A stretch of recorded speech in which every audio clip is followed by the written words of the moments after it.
부산 천도와 부산 민간인 학살.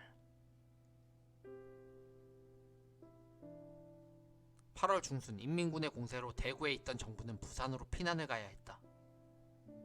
그런데 부산 천도에 앞서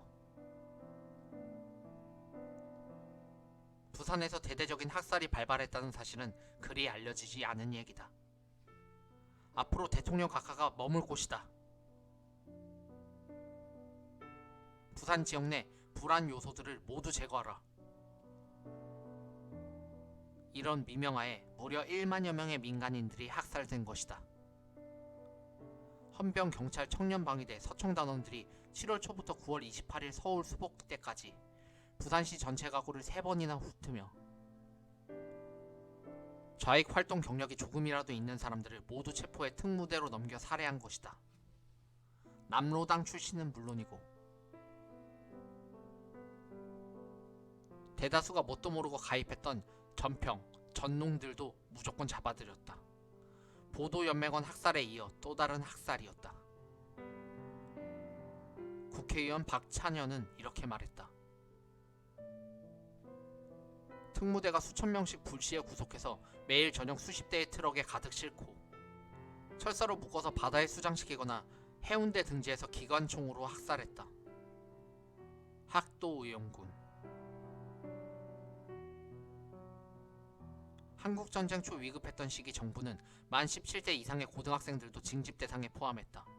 그렇게 징집이 된 학도병들은 총 23만 명으로 20만 명은 후방 지원에 열중했지만 3만 명은 실제로 전선에 투입됐다.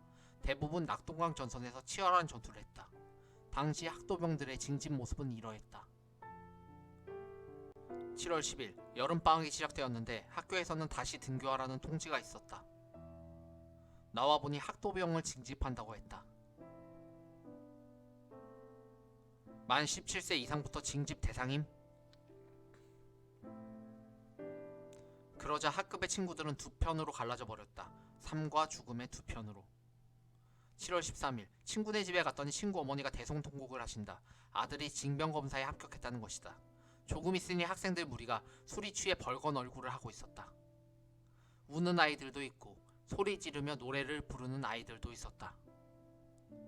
7월 14일 학도병의 출정식이 있었다. 여중생들의 합창이 있었고 다과회가 있었지만 군대에 갈 학생들은 왜 술이 없냐고 투정을 부리자 판이 식어버렸다. 교장 선생이 눈물을 뚝뚝 흘리며 붙들었으나 학생들은 다과회장을 나가버렸다. 낙동강 전선에서 한창 치열한 전투가 벌어지고 있던 무렵에는 학도병들의 손도 모자라서 징집 의무가 없는 15세, 17세의 중학생들의 도움까지 받기도 했었다. 소년병들이 안타까운 건 3,000명이 참전해서 이 중 80%가 넘는 인원이 사망했다는 점이다.